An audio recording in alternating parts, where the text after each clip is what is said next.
I sat in silence at my son's wedding, staring at the trash can they'd placed where my seat should have been.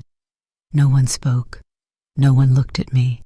Then I heard my daughter-in-law whisper, "Put her where she belongs." My heart shattered. But I didn't cry. I stood up and shattered the wedding instead. If you think this is just another family drama, you're dead wrong. Subscribe now and don't miss the heartbreakingly raw stories we bring to life. The rain fell hard that Thursday afternoon. Thick southern sheets that pounded the cracked windows of Evelyn Mitchell's weather-worn cottage at the edge of Tremé. The storm had rolled in without warning, a sudden summer downpour that made the Mississippi swell and the oak trees sway like they were whispering secrets no one wanted to hear. Evelyn, 78, and long past the age of entertaining small talk or forgiveness, sat hunched at her kitchen table, stirring a half-empty mug of chicory coffee she'd already reheated twice. Her hands were veined and stubborn, the hands of someone who had lived through war, betrayal, and childbirth in the same breath. Her cardigan hung off one shoulder, and the room smelled faintly of cedarwood and old grief. The TV in the background droned on about traffic delays and a charity gumbo cook-off. Evelyn paid it no mind. She was staring at a photograph on the fridge faded from years of sun of her son Thomas, smiling at age 7 holding a fishing rod almost twice his size. It was the last picture she'd kept up after the fight, after he'd chosen Vanessa. Vanessa, the woman with the cold green eyes and the soft, lying voice. The woman who had come into Evelyn's life with painted nails and a carefully folded smile, only to turn her only son against her and file legal paperwork behind her back to split the property in half. Evelyn hadn't heard from Thomas in 11 months. Not since the day he came to collect the last box of things from the attic and told her to move on. She hadn't known silence could ache that way. Not after everything she'd already endured. That's when the doorbell rang. She flinched, startled. No one visited her anymore. Evelyn stood slowly, her knees protesting. She walked to the door, squinting through the peephole. Nothing but rain and a shadow moving away through the gate. She cracked open the door. On her stoop sat a plain brown package soaked at the corners. No return address, no postage, just her name in shaky black ink, Evelyn Mitchell. She picked it up. It was heavier than it looked, dense like stone or memory. She carried it to the table, dried it with a kitchen towel, and carefully peeled the wet tape. Inside a smaller wooden box wrapped in a pale pink cloth. She paused. The cloth was old lace, hand-stitched, the kind her grandmother used to sew into pillowcases. It was fragile to the touch, yellowed by time. And then she lifted the lid. A doll, an antique porcelain doll in a tattered lace dress, its eyes glassy and blue-gray, like storm water. The paint on its lips was chipped. Its hands were delicate and finely sculpted, clutching a piece of embroidered handkerchief. Evelyn felt her mouth go dry.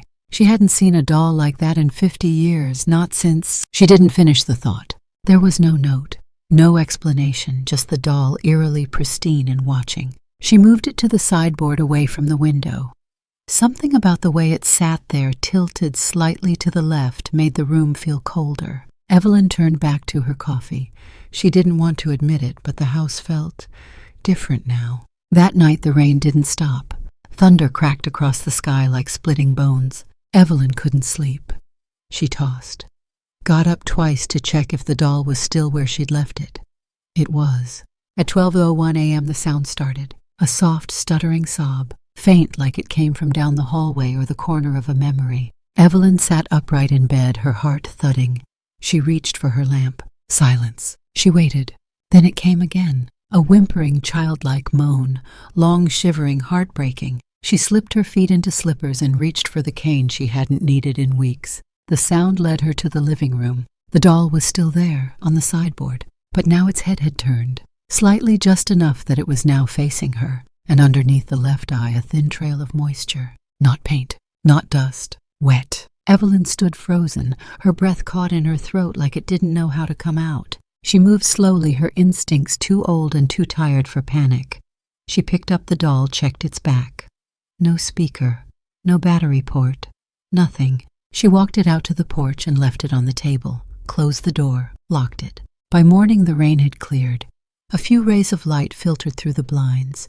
Evelyn brewed a fresh pot of coffee and decided not to think about the night. She opened her front door. The doll was still there, dry as if it had never been wet, its head tilted toward her like it had something to say. She closed the door again. Then she turned on the news. That's when she saw it. Breaking local bakery owner found dead in home early this morning. No foul play suspected, heart failure authorities say. Evelyn stared at the screen. Janine Broussard, 62, was a beloved fixture in the community known for her pralines and Sunday morning coffee cakes. She passed away in her sleep, according to first responders. Janine, the same Janine who'd brought Evelyn warm bread every third Sunday. The woman who'd told Evelyn last year she was testifying on her behalf in the property dispute. Gone. Evelyn's grip tightened around the coffee mug until her knuckles ached. Coincidence. It had to be. She looked over at the doll, still watching.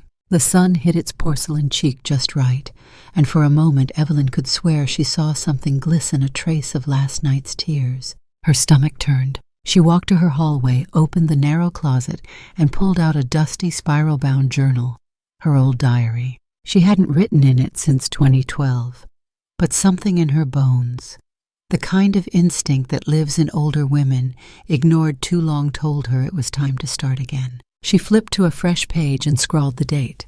Then she wrote in careful cursive, "Received a doll in the mail. Unknown sender, cried at midnight. Janine died this morning." Then she underlined it, once, twice, and closed the journal. Something wasn't right, and Evelyn Mitchell had spent enough of her life being dismissed to know that when your bones whisper, you listen. The rain returned the following night, softer this time, more of a drizzle than a storm. But Evelyn couldn't sleep. Not because of the weather. She sat in her recliner knees, wrapped in an old crochet blanket, watching the doll across the room. It had been moved back inside earlier that day. She hadn't planned on bringing it in, but the sight of it sitting alone on the porch as the neighborhood kids rode their bikes past, pointing and laughing, had stirred something uncomfortable in her. Guilt, possession. Something deeper. She didn't know. So it sat again on the sideboard, silent, harmless, watching. Evelyn told herself she was being foolish, that old women left alone too long begin to see things that aren't there. She tried to focus on the crossword in front of her, a ballpoint pen trembling slightly in her arthritic hand. But her eyes kept flicking toward the doll. 11:58 p.m. She checked the time again and again. The air in the room had shifted heavy, like breath held in a dark hallway. 12:01. The crying started.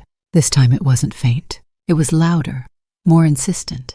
It sounded like a child, a real child, just out of view, just beyond the doorway. Evelyn's spine stiffened. The sound wasn't coming from the hallway. It was coming from the doll. Again. She stood up, breath shallow, and moved toward the sideboard. The doll's head was facing forward, eyes wide open. But its mouth? No, that was impossible. It wasn't open. But the sound was too close to be ambient. It lasted longer this time, 30 seconds, maybe 40, then silence. She didn't move, just stood there staring until her heart slowed down and her thoughts cleared. She reached out, touched the porcelain cheek. It was wet again. She didn't sleep after that. By 6:30 a.m., Evelyn was dressed and at the kitchen table with the morning news humming in the background. Her coffee had gone cold again. She was staring at the doll, the memory of the second cry fresh and wrong in her chest. Then a breaking news alert flashed across the TV screen. Bank manager Timothy Clay hospitalized after suffering stroke late last night. Her heart skipped. The name was familiar, too familiar. She turned up the volume. Mr. Clay, 47, was found unconscious in his home on Royal Street around midnight, shortly after returning from work. He remains in critical condition. Evelyn's hand clenched around the coffee mug. Mr. Clay had denied her a home equity loan 3 years ago. Told her flatly and without empathy that she didn't present enough risk tolerance for the branch to consider her eligible, that she might want to explore selling the home instead. It had nearly broken her. That denial was the first domino in the long, cruel chain of legal stress that followed. The denial led to overdue repairs, which led to code violations which Vanessa and Thomas had cleverly leveraged into their emergency petition for co-ownership of the property. And now that same man was lying in a hospital bed after the second night the doll had cried. Her eyes moved slowly across the room to the sideboard, still watching. No, it couldn't be. Coincidence. New Orleans was full of tragedy. Crime, poverty, random misfortune. She'd seen people lose everything in storms that didn't even touch their street. But her instincts didn't believe in coincidences. She stood up, walked slowly to the hall closet. Inside was an old security camera kit she'd bought nearly 5 years ago after someone slashed her tires in the driveway. She'd never installed it, never even opened the box. The instructions were thick, complicated. She was 78, not some young tech wizard. But she remembered what Ruby once told her. Even if you can't fight evil Evelyn, you can catch it red-handed. So she plugged in the outdoor camera, mounted it behind the lattice facing the porch, set the motion sensor to high sensitivity. That night she slept in the living room, not to watch the doll, not this time, but to watch the camera feed. It was midquarter midnight when the motion light flicked on. Someone, a figure, had entered the front yard, umbrella in hand. Too deliberate. Not a passing neighbor, not a teenager. The feed was grainy, but Evelyn could make out a feminine shape. Narrow shoulders, fast steps. Not a thief. No rummaging. The figure didn't head for the mailbox or the door. She headed for the window, the one just above the sideboard, then vanished into the dark again. Evelyn's hands trembled as she replayed the footage over and over. The next morning she called Ruby. "You need to come over," she said. "Bring the old phone you don't use anymore, and gloves." Ruby didn't ask questions. She'd known Evelyn long enough to read between the lines. Within an hour, they'd installed 2 indoor motion-sensitive cameras, one in the living room, one in the hallway, hidden behind bookends and a pot of fake daisies. That afternoon, Evelyn retrieved a battered cardboard box from the back of her closet. Inside were all the old house deeds, legal papers, wills, court transcripts, the stack of documentation she hadn't touched since the day Thomas and Vanessa filed the motion to split the estate. She unfolded the final settlement. Page 4, subsection C, Joint Survivorship Ownership Clause. She had missed it the first time. There it was. Co-owner Vanessa Lee Mercer. Her name, not in shorthand, not as spouse of, but as a named party. Vanessa was legally tied to the property. If Evelyn passed, Vanessa could claim full ownership without even needing Thomas to sign. Evelyn felt cold creep into her bones. Not from fear, from realization. It was never just about Thomas. Vanessa had always been the one drawing the blueprint, and Evelyn had walked right into it, one signature at a time. That night, Evelyn didn't wait. At 11:59 p.m., she sat in the dark with a notepad and a pen. The doll was on the mantel now, higher up facing the room. 12:01 a.m. The crying started, but not sobs this time. Wailing, high-pitched aching layered with something that sounded less human. It chilled the air, her breath fogged. And then it stopped. She noted the time, circled it. She waited. The next morning she turned on the news before even making her coffee. City Councilman Harold Beauchamp involved in hit-and-run accident last night. Condition critical. Harold. The same Harold who had refused to push Evelyn's zoning appeal through after her violation notice citing neighborhood beautification standards. 3 nights. 3 cries. 3 people all connected to Evelyn's undoing suddenly struck by catastrophe. She looked down at her notes. She circled one line twice. It's choosing them. But then she paused. She looked at the handwriting.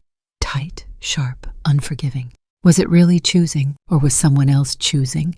And the doll was just the messenger. She stood up, walked slowly to the doll. Its dress, pale pink with frayed lace, had something new tucked into the collar. A folded corner of fabric Evelyn was sure hadn't been there before. She unfolded it, a scrap of paper. One word next. Evelyn sat down slowly, notebook open in her lap, the pen shaking as she wrote. She underlined a name. Thomas. She drew a circle around it. Then 3 more. Then wrote in all caps, "If it cries tonight, I warn him." The sun was rising over New Orleans. But for Evelyn Mitchell, morning had never felt so dark. Evelyn was awake before midnight. She hadn't slept more than a few hours each night since the doll arrived, and at this point, the sleep deprivation felt like a fog she had to wade through just to function. But tonight, she was focused, wired. The cameras were rolling. the motion sensors armed, one phone recording audio on the mantel, another hidden in a book spine across the room was streaming silently to her old iPad. She sat in the armchair across from the doll, dressed now in a gray sweatshirt and loose pants, a mug of coffee resting on the side table next to a small flashlight.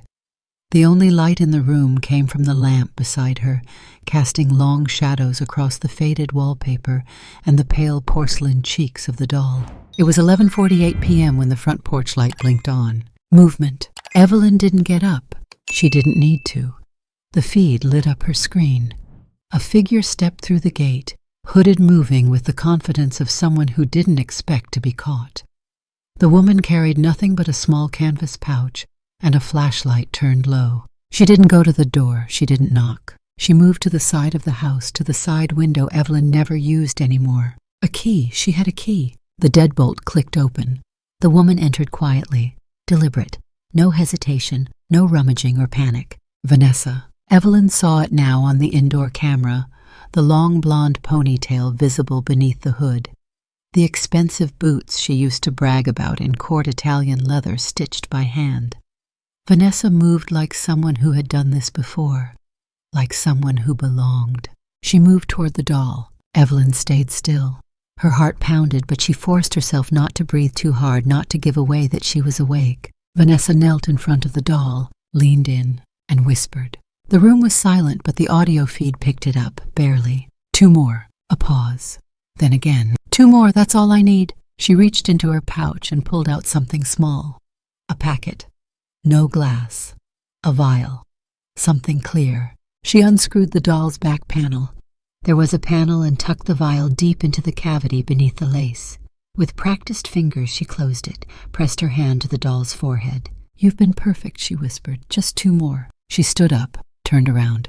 Evelyn closed her eyes, faked soft snores. Vanessa didn't look in her direction. She left the way she came. The door shut softly. The porch light went off. Evelyn opened her eyes. Her hand trembled as she reached for the iPad and paused the recording. She'd seen enough. She didn't sleep. She didn't even sit. She went straight to the dining table where her files were still spread out: paperwork, legal motions, community petitions, photocopied letters from city officials. She made a list. Column A, names of those who had helped her fight Vanessa and Thomas's legal campaign. Column B, names of the dead or injured. She stared at the lists for a long time. Her fingers trailed each name like the grooves of a tombstone. Jeanine Broussard, Timothy Clay, Harold Beauchamp. And now she thought bitterly there were only 2 people left from her corner. One of them was her old friend Eleanor Dunn, the lawyer who'd taken her case pro bono when no one else wanted to deal with family drama. The other was Evelyn herself. She knew what the phrase meant now. 2 more. She closed the file and waited for the sun. It was 8:37 a.m. when the phone rang. Evelyn hadn't touched her coffee. The caller ID flashed the name she didn't want to see, Eleanor Dunn. She answered immediately. Evelyn. The voice on the other end was ragged, shaken. I'm fine, but I thought you'd want to know. I was in an accident this morning. Evelyn's hand clutched the receiver. What happened? Car swerved through the intersection, hit my driver's side. I'm fine, bruised up, but if I'd pulled out a second earlier. Her voice cracked. Evelyn's blood ran cold. What time? She asked, barely able to speak. What time did it happen? Around 7. Why? Evelyn closed her eyes. Because at 12:04 a.m., 5 hours earlier, the doll had screamed. Not cried, screamed. Not a child's sob. Not a baby's whimper. A high, tortured sound that seemed to rise from the cracks in the floorboards and fill the entire room. She had it on tape, and now Eleanor had nearly died. Coincidence. She didn't believe in those anymore. Not now. Not with everything she'd seen. By 9:00 a.m., Evelyn had unplugged the cameras and stashed the SD cards in a safety envelope. She wasn't going to wait for Vanessa to come back. But the deeper sickness wasn't just fear, it was confusion. Conflict. Vanessa was trying to destroy the people who had helped her. That was clear. But Evelyn kept circling the real question. Why? Why not just disappear with the house?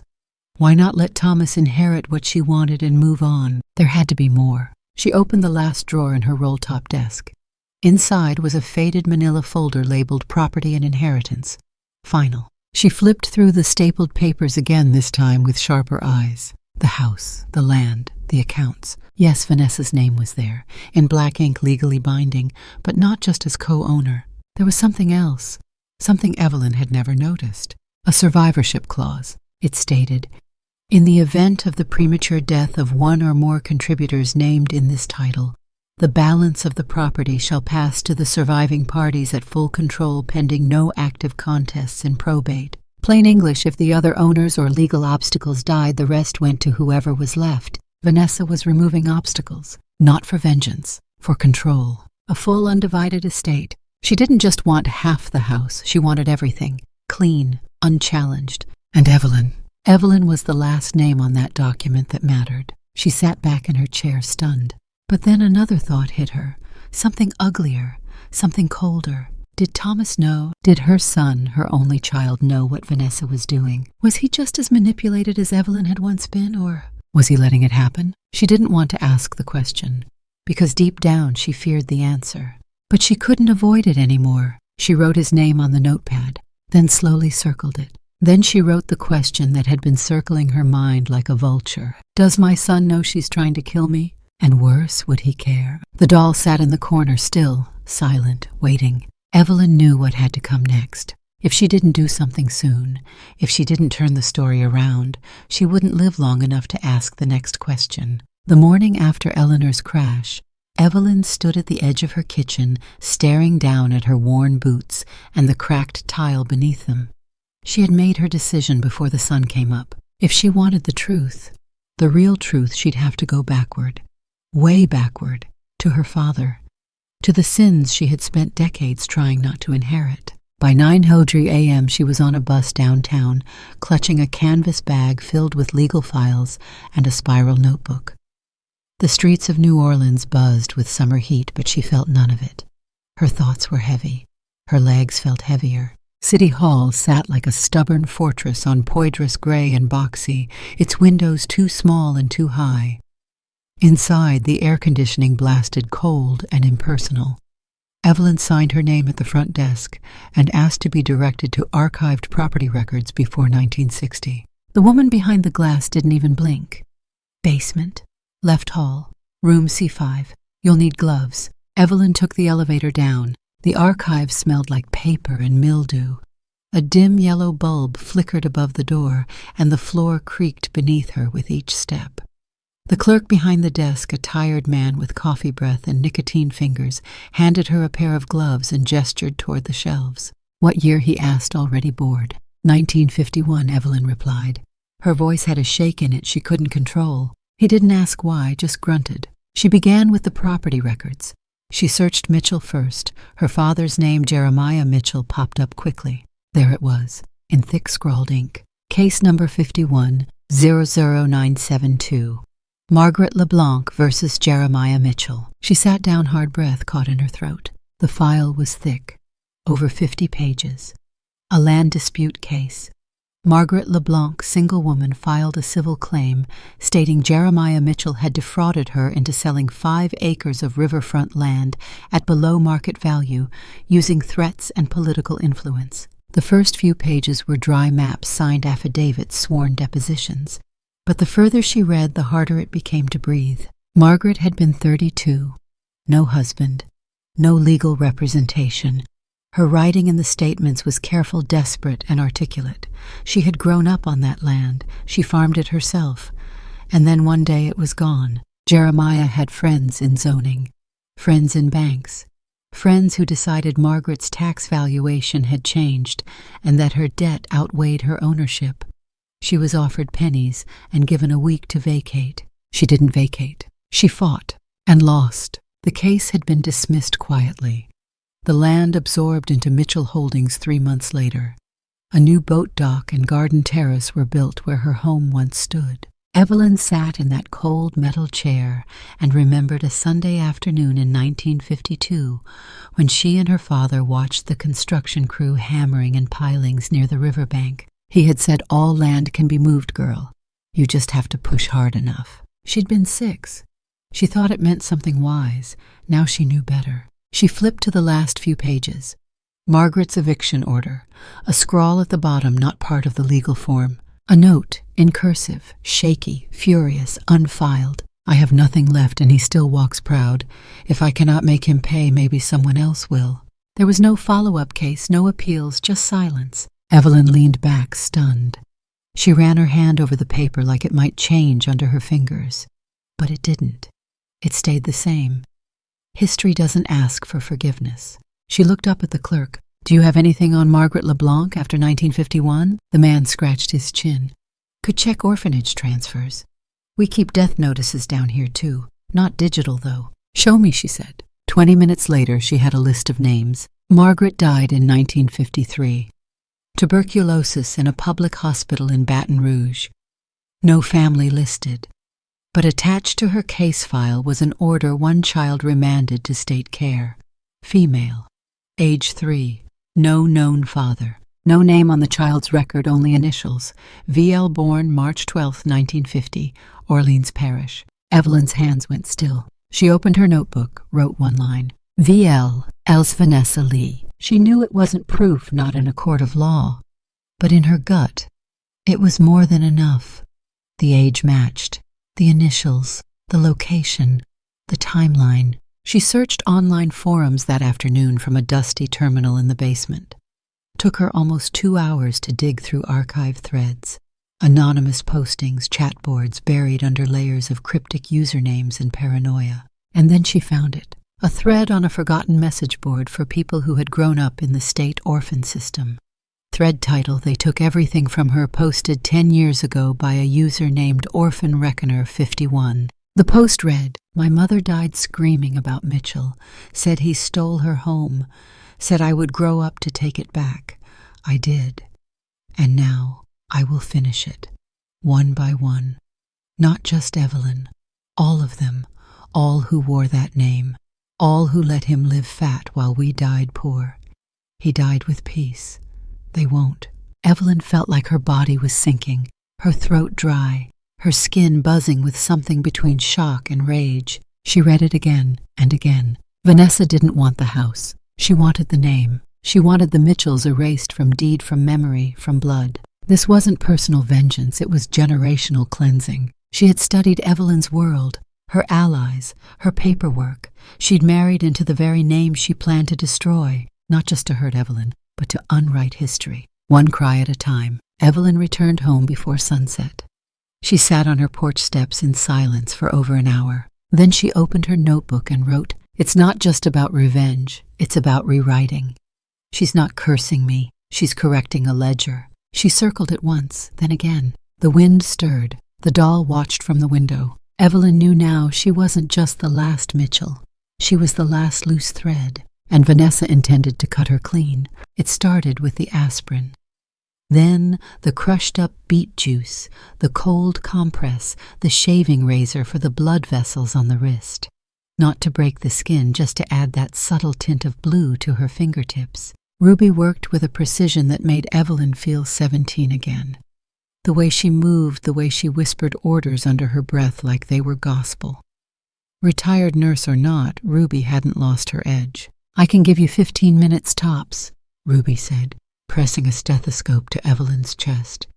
After that, your skin'll lose the tension and anyone with half a brain will know you're faking. Vanessa doesn't use her brain, Evelyn murmured. She uses her confidence. They set the scene just right. Pills scattered on the floor beside the armchair, a glass of water half spilled. Evelyn's body slumped to the side, face slack, mouth slightly open. Ruby dabbed the corners of her lips with glycerin to mimic foam.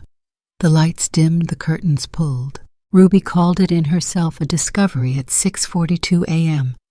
No ambulance, just the local funeral contact. It helped that Ruby's late husband had been a mortician. She still had friends, favors. By 10:02 a.m. the obituary went online. Evelyn Mitchell, 78, passed away peacefully at her home in Tremé. Services to be held at Oak Ridge Cemetery on Saturday. Thomas didn't call.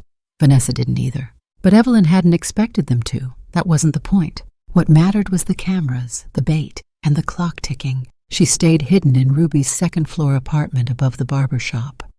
One window faced her old home across the street just far enough to observe without being seen. They'd planted 2 pinhole cameras in the walls before the fake death one behind the living room painting, another inside a ceramic vase in the hallway. Motion triggered, cloud connected. It took less than 24 hours. At 2:18 a.m. the following night, Evelyn's phone buzzed once. Motion detected. She and Ruby hovered over the live feed. Vanessa entered through the back door.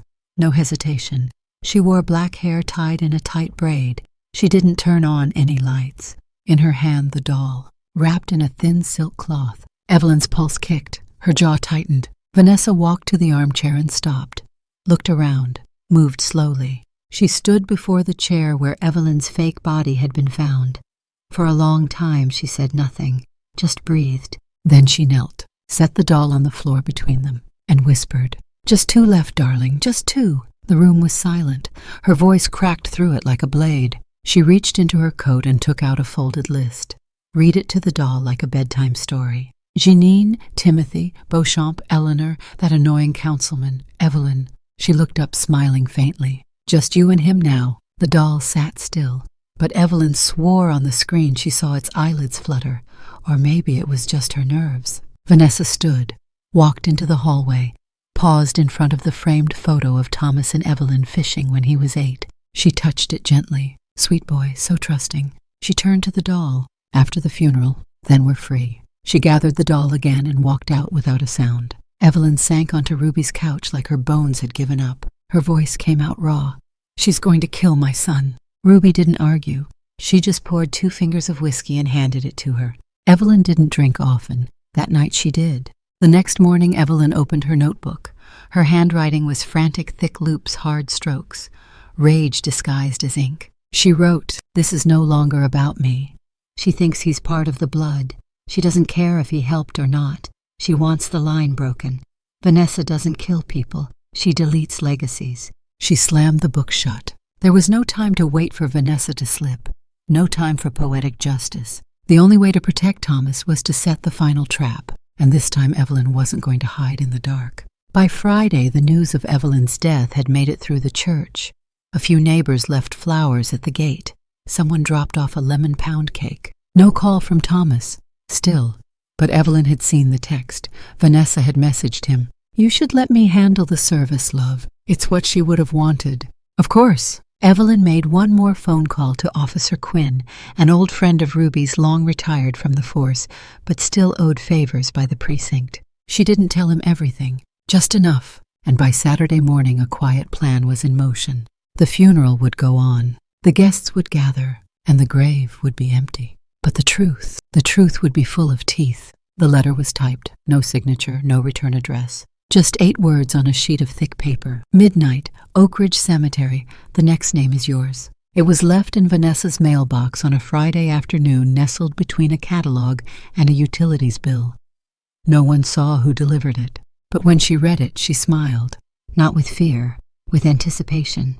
She thought she'd won. By 11:42 p.m., Vanessa was slipping through the iron gates of Oak Ridge Cemetery, her boots crunching on wet gravel, the doll wrapped carefully in black cloth and cradled in her arm like a newborn. She wore leather gloves. Her face was calm, her breath steady. There was no moonlight, only flashes of lightning in the distance, the kind that gives brief glimpses of shadowed tombstones and cracked angels. The air was hot and slick with the weight of rain that hadn't yet fallen. Vanessa made her way toward Section D, Row 7, where Evelyn's fake headstone had been placed. It was fresh, still unsettled in the earth, the bouquet of lilies already wilted in the July humidity. She crouched, placed the doll gently at the base of the stone, unwrapped it slowly. The doll's eyes reflected the lightning glassy wide wet. Vanessa took a small vial from her pocket. The liquid inside was amber viscous. She unscrewed the cap with one deliberate twist. "This is your last one," she whispered to the doll. Then the echoes stop. Then it's just me, the way it should have been. She raised the vial above the doll, ready to administer what Evelyn later learned was the compound. But that was when the voice came from the dark behind her. "Tell me something, Vanessa." It wasn't a ghost. It wasn't a hallucination. It was Evelyn, alive, real, standing. Vanessa froze. Then, without turning, she whispered, "Impossible." "You should have stayed in the house," Evelyn said, her voice steady. But I knew your pride wouldn't let you. Vanessa rose slowly to her feet, the vial still in hand. No one comes back from the dead, she said, turning to face her. Especially not you. Evelyn stood 5 feet away beneath the crooked tree that overlooked the row of Mitchell family plots. Her hair was tied back, raincoat buttoned to her chin, and in her left hand a small recording device blinking red. You recorded all of it, didn't you? Vanessa said. No, Evelyn replied. Just the last part. But don't worry. The rest, the part where you whisper to that thing like it's alive that's been streaming for the past 20 minutes. Vanessa laughed, a sound too high, too sharp. You think anyone will believe you? She said, taking a step forward. They'll call you delusional, a grieving old woman. I'm not grieving, Evelyn said. I'm done grieving. You made sure of that. Another step. Vanessa lowered the vial slightly. You still don't get it, do you? She said. This was never about you. Then who? Your name, she spat. That name, that legacy. You wear it like a scarf in the wind, like it never suffocated someone else. Lightning flashed again. Evelyn didn't move. You think your father was a good man? He wasn't. He killed everything in my mother's life. He didn't take land. He took the last place she ever felt safe, and then she died coughing in a charity ward while yours drank whiskey with judges. Evelyn's jaw tightened, but her voice stayed calm. That doesn't give you the right to become what he was. Vanessa stepped closer. The vial was raised again. It gives me the right to end what he started. And Thomas, Evelyn asked softly. Vanessa stopped. He's next, she said. Because he carries the same name, the same blood. I loved him once, I think. But I don't anymore. Then you're worse than the men you hate. No, Vanessa said. I'm just more efficient. She uncorked the vial fully. That was the signal. From behind the crypts, 2 officers emerged. Quinn in plain clothes, another in uniform, both with body cams rolling. The red and blue lights began to flicker from the edge of the cemetery road. Vanessa turned startled just in time to see Evelyn raise her voice. She just confessed, Evelyn said. All of it, you heard her. Vanessa looked between them, the vial still in hand. For a moment, Evelyn thought she might drink it herself. Instead, Vanessa dropped it. It shattered against the gravestone, spilling liquid down the marble letters of Evelyn's name. I hope it stains your grave, Vanessa hissed. Evelyn didn't flinch. She stepped forward slowly until they were face to face. Her voice dropped. You used a doll to infect people, but the poison wasn't in the liquid, Vanessa. It was in you. Every lie, every whisper, every time you made someone doubt themselves, that was the real hallucination. Vanessa was shaking now, not from fear, from rage. You stole everything, she said, voice cracking. You Mitchells, you buried us in court filings and concrete and history books that never said our names. Evelyn looked at her, and this time it wasn't anger in her eyes. It was sadness. I never asked to be born under his name, but I'll be damned if I let you kill under mine. The officers closed in. Vanessa didn't resist. She didn't cry. She just kept her eyes on the doll as they cuffed her. The doll lay still at the base of the grave, a streak of the amber substance now drying across its lace chest. As the officers led her away, Vanessa turned to Evelyn one last time. You think you've ended something, but curses don't end. They rot slowly. Evelyn watched as she disappeared behind the police lights. Then silence fell. The first drop of rain touched her shoulder. She stood alone in the cemetery, the wind picking up lightning, drawing lines across the black sky. She looked down at her fake headstone and said aloud to no one and to history, "The curse ends here." The doll was placed in a sealed evidence bag, tagged, photographed, and logged under case number 22049. A uniformed officer carried it out of Oak Ridge Cemetery like it was an unexploded device. Evelyn watched it go through the car window, her hand still trembling in her lap. She had asked for one thing, not to have it returned. Let it go to a lab, a vault, the ocean, anywhere but her house. The officers assured her it's being taken to a controlled forensics facility in Baton Rouge, top priority. Still, she couldn't breathe until the taillights disappeared down Esplanade. 3 days later, the report arrived. The folder was delivered by a detective with calm eyes and a calm voice. But what he handed Evelyn sent a ripple through everything she thought she understood about what had happened. Forensic toxicology. Initial findings. The report was 10 pages long, filled with words Evelyn didn't pretend to know. Polycarboxylic acids, norepinephrine inhibitors, synthetic derivatives of mold cultures native to southern Louisiana. But the conclusion was brutally clear. Samples collected from the internal stuffing of the doll revealed an engineered neurochemical agent capable of disrupting REM sleep, intensifying emotional stimuli, and inducing suggestible paranoia in exposed subjects. The compound wasn't just a random drug, it had been designed. And more disturbing than that, it wasn't classified in any pharmaceutical registry. It didn't have a name, which meant it wasn't legal, and it wasn't supposed to exist. The fabric of the doll had been coated in microdoses, not enough to cause death, but enough to cause confusion, hallucinations, mood shifts. Victims would begin seeing and hearing things that weren't there, then misstep, panic, trust the wrong instincts, or simply lose their grip. It explained the crying. The weeping wasn't mechanical. It was a reaction to changes in barometric pressure timed to release faint vapor trails when humidity spiked at night. The crying sound was triggered by moisture interacting with the inner mechanics of the doll's glass eyes and resin throat cavity. It was alchemy and science and cruelty in porcelain lace. Evelyn read the last line of the report 3 times. The item represents a unique and illegal deployment of a psychoactive compound and should be treated as a controlled chemical weapon under current Louisiana statute. Vanessa had created a weapon, and no one knew how. The charges came next. They were read on live television just hours after the report leaked to the press. Count 1, attempted murder. Count 2, criminal conspiracy to cause bodily harm. Count 3, use of prohibited neurochemical agents. Count 4, trespassing with malicious intent.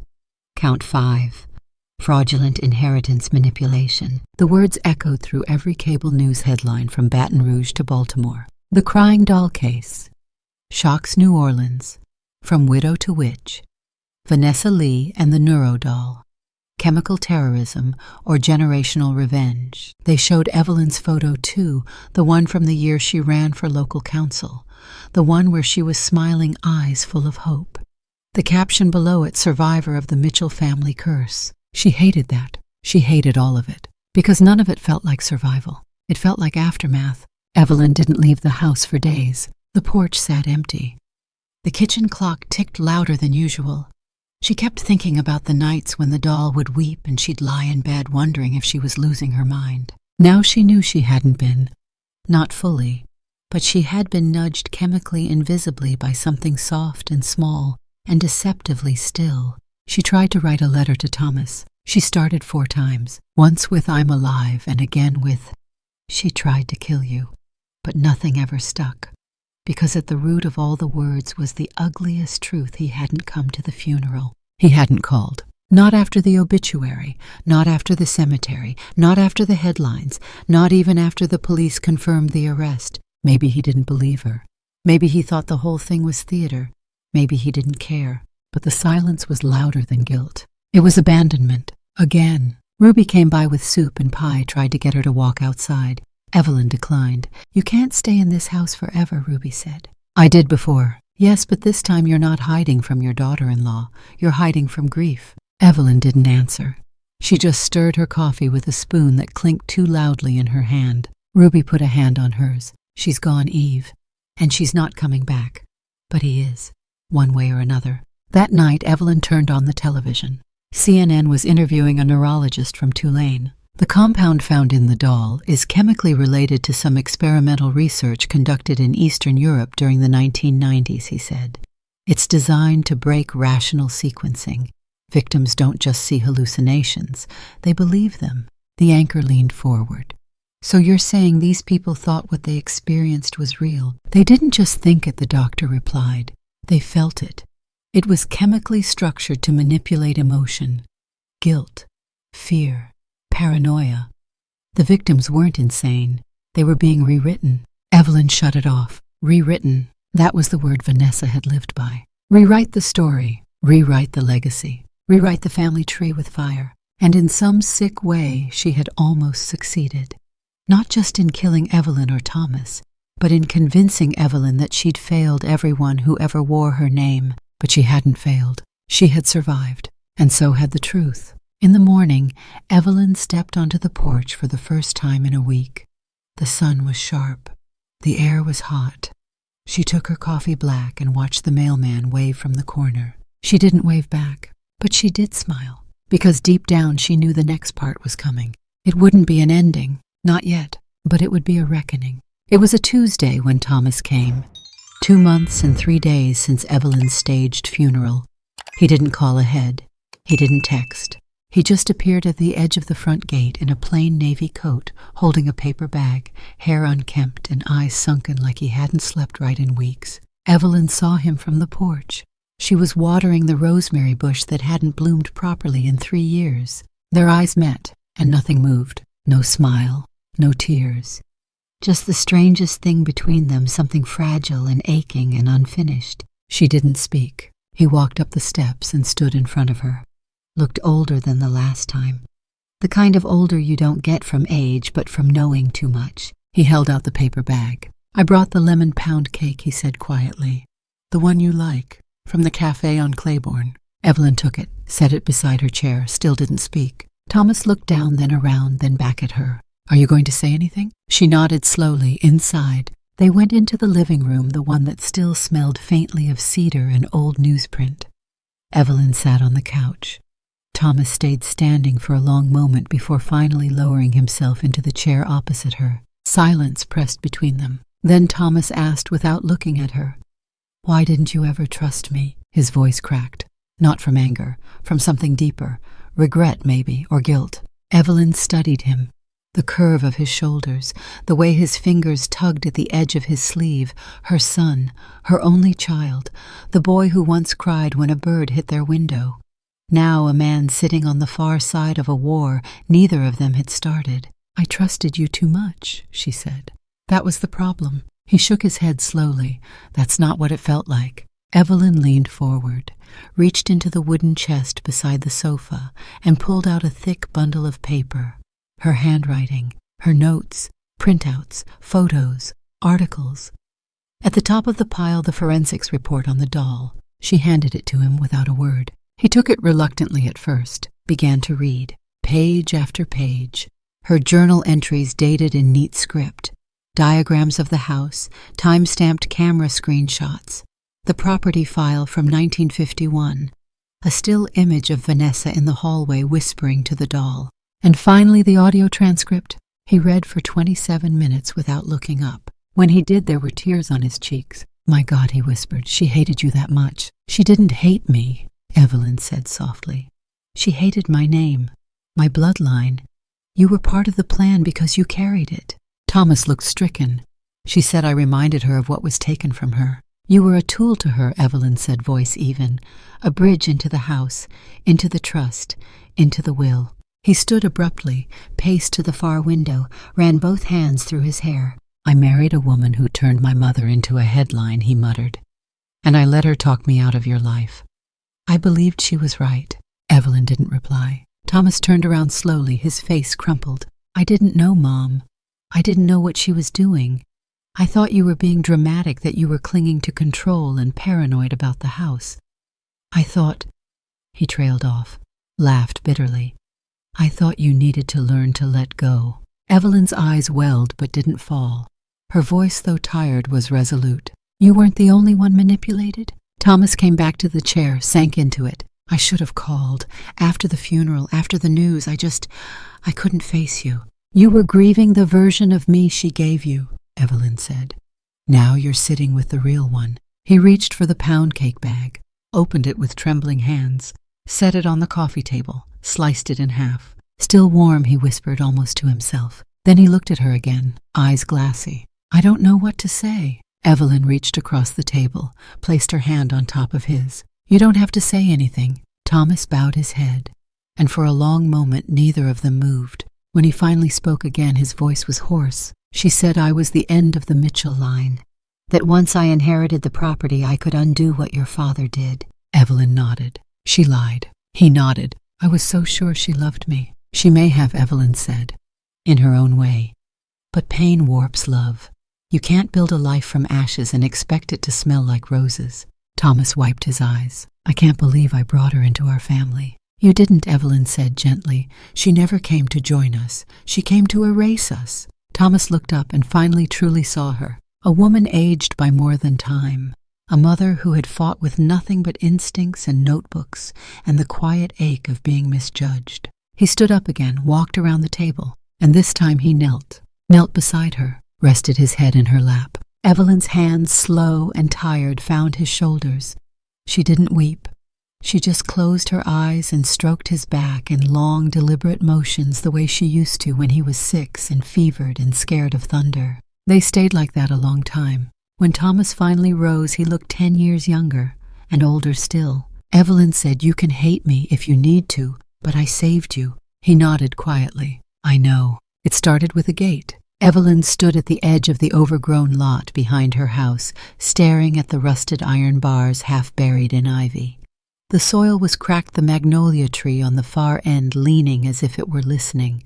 This had once been a small orchard, lemon trees and honeysuckle, then weeds, then silence. But now she imagined something else, not a return to what it was, a beginning of what it should have been. She sold the western third of her land to a private buyer, a local artist interested in building a glass studio.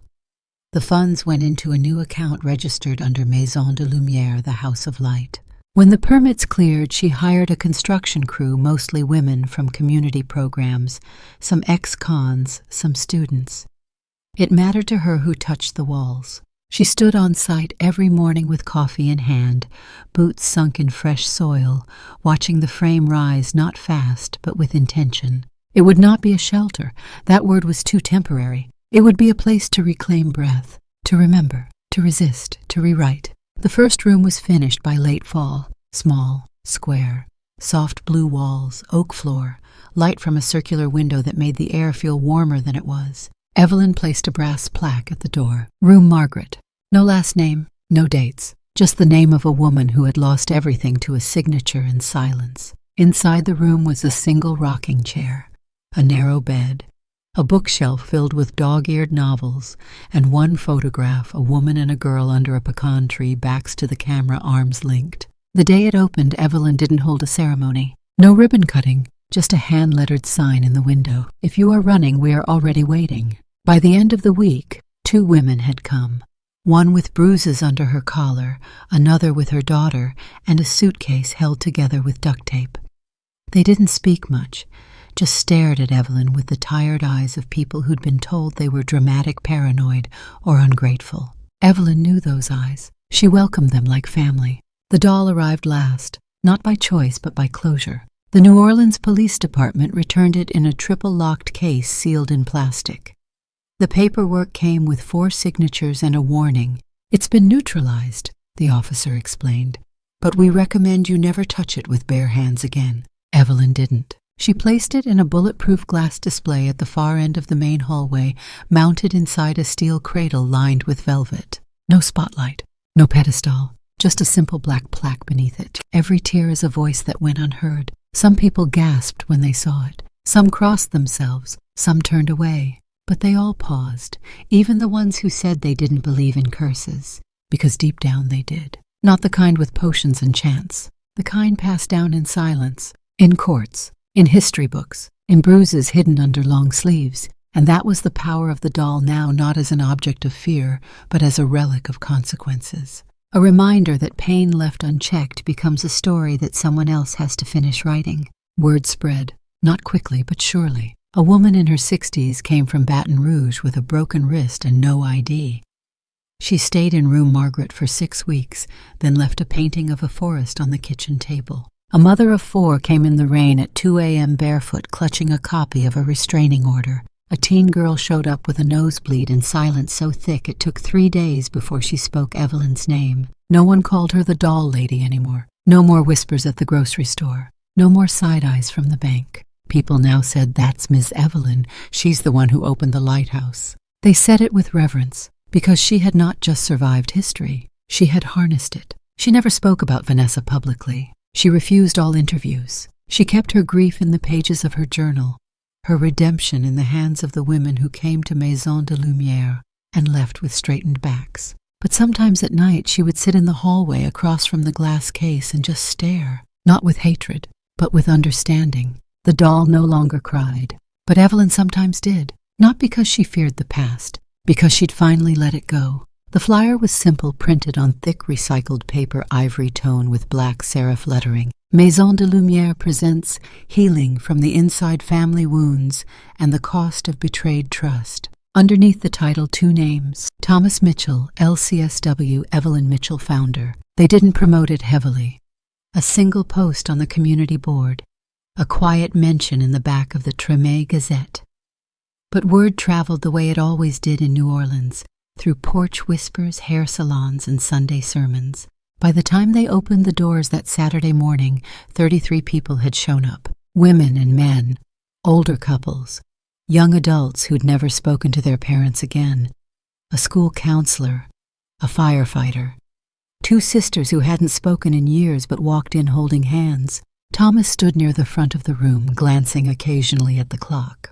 Evelyn sat in the second row, her hands clasped in her lap. She wore a pale gray blouse and the same earrings her mother had given her the day she turned 15, the day after Evelyn watched her father sign the deed that took Margaret LeBlanc's land away. She hadn't worn them in years. Now she did not in honor of him, but as an offering, a reckoning. Thomas opened the session with a story, not about Vanessa, not about his mother, but about himself. He talked about what it feels like to slowly believe someone else's version of you, to start doubting your instincts, to watch yourself become a stranger to the people who once knew you best. "I didn't stop loving my mother," he said, voice steady. "I just stopped defending her in my own mind." And then Evelyn stood. There was no prepared speech, just her voice, aged and firm, carrying into the quiet corners of the room like a river that had finally cut its own path. "I was raised to believe that silence was safer than truth," she began. "My father told me that some history is better left untold, but every time we leave something buried, it grows roots." She paused, looked at each face in the room, and those roots strangle the next generation. The flashback came later that night, when Evelyn lay in bed, the kind that doesn't feel like a memory, but like time has snapped its fingers and taken you there. She was 8, standing barefoot in the parlor, summer sun streaming through the lace curtains. Outside on the porch, her father, Charles Mitchell, in a cream linen suit, shaking hands with a man from the county office. And beside them a woman clutching a document with trembling fingers. Margaret. She wasn't crying, she was staring at Evelyn, through the window, as if to say, "You will remember this. One day you'll understand." And Evelyn had. She remembered the way her father said she should be grateful we didn't press charges, the way her mother whispered, "Don't speak of it, let God handle the poor," and the way Evelyn, even at 8, felt something rip inside her that would never quite seal. Now 70 years later, she stood behind the Maison de Lumière Center with a shovel in her hands. Thomas stood beside her. They had cleared the lot 2 weeks earlier, removed the dead vines and broken concrete. All that remained was the soft dirt and a plaque waiting to be placed. Evelyn handed him a sapling, Magnolia grandiflora, southern magnolia, broadleaf, strong blooming, white as silence. This was the tree, she said, the one Margaret planted just before she lost the land. Thomas looked at her. "You remember it." "I remember her hands, covered in soil, like she was planting herself into the roots, hoping the tree would hold her place." They dug together, quietly, shovel by shovel, and when the sapling was set, Thomas stepped back. "Want to say something?" he asked. Evelyn looked at the tree, its leaves trembling in the wind. She thought of Margaret, of Vanessa, of her father, of herself. Then she said with a tired breath, "No one gets to change what happened, but we don't have to carry it forward." She turned to her son, took his hands. "You and I, we can end the story differently." And he nodded, not as a boy needing his mother's forgiveness, but as a man finally understanding her strength. They stood there a long time, arms around each other in the shade of a tree that would one day cover a bench, then a garden, then, if they were lucky, the forgotten pain of generations, not erased, just rooted somewhere it could no longer harm. The drawing was left on the front step, folded carefully, tucked beneath a jar of blueberry jam, wrapped in a hand-sewn cloth. Evelyn almost didn't see it. The paper had been weighed down with a stone, not to keep it from flying, but to keep it from disappearing. She picked it up and unfolded it slowly, expecting a thank you note or a flyer from the neighborhood art fair. But instead it was a sketch hand-drawn in colored pencil, a child's hand clearly. The lines weren't perfect, but they were filled with feeling. On one side of the page, the doll, its glassy eyes rendered with a faint bluish gleam, tiny tear tracks on its porcelain cheek. Beside it, Evelyn. She was smiling, sitting in a chair under a tree, her hands folded, hair wild and free. Her face was drawn in gentle arcs, peaceful, at rest. No fear, no fatigue, just stillness, the kind that doesn't come from sleep, but from finally being able to breathe without armor. At the bottom of the page, a name, Marcus, age 8. She knew the boy. He and his mother had arrived 6 weeks earlier from Opelousas. The mother's arm had been in a cast. Marcus had barely spoken his first week, only nodded, kept to the corners sketched on old cereal boxes. But this was something else. Evelyn ran her fingers over the image, the crayon smudging lightly under her thumb. Something about it, the way he had drawn the doll next to her instead of facing her. Not as a threat, not as a curse, as company. Something about that image pulled at her chest in a way she hadn't expected. She held the paper to her chest, and for the first time in years, Evelyn let herself cry, not out of grief, but of quiet relief. Later that evening, she found Marcus in the hallway, sitting cross-legged with a box of colored pencils. He looked up shyly. "You found it?" he asked. She nodded, sat beside him on the cool tile floor. "You drew me better than I am," she said. "You look like that when you're watching the tree," he said, eyes still on his sketch pad. She smiled. He hesitated, then added, "She doesn't scare me anymore." "Who?" "The doll," Marcus said softly. "Not since you looked at her and didn't blink." Evelyn took that in, not with words, but with breath. "That's because I already knew her tears," she said. "I've cried them too." That night the hallway was quiet. The others had gone to bed. The lights had been dimmed to soft amber. Evelyn sat alone in front of the glass case. The doll stared back, still silent. She had become a relic, now less feared, more studied. Most of the women passed by her quickly. Some stopped. Fewer spoke. But Marcus had sat with her for hours, drawing, watching. Evelyn pulled out a soft cloth from her pocket, opened the glass gently.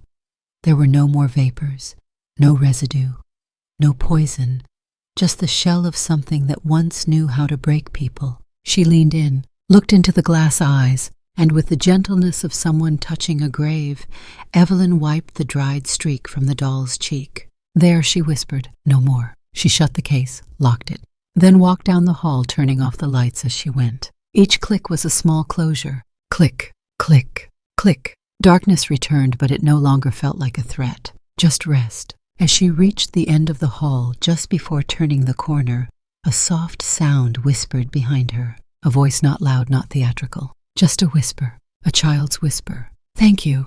Evelyn turned, startled. But the hall was empty. The case was closed. The doll sat still. A moment passed. She smiled, not because she believed in ghosts, but because she believed in the things people carry long after they're gone. And for once, maybe one of them had finally been released. The next morning, she hung Marcus's drawing in the main hallway, framed it in wood. Beneath it, a small label, drawn by Marcus, age 8, "A New Beginning." Visitors paused there more than anywhere else, because it said what no tour, no pamphlet, no article ever could, that even in the presence of old wounds, something kind and free could grow. At a community event the following week, someone asked Evelyn if she ever planned to move away. "Sell the house," they said, "go upstate, retire, rest." She shook her head gently. "This is rest," she said. "You think rest means silence. To me it means not having to defend your story every day." The interviewer smiled. "And the doll? What do you say to people who ask why you kept it?" Evelyn's answer was simple. "So we never forget what happens when no one listens." That night the film ends. The screen fades to black, and across it a final line appears, white letters, slow and steady. "Truth doesn't change the past, but it can save the future." Fade out. Silence. Then for just a breath, a soft sound, like breath through porcelain. Then nothing, only light.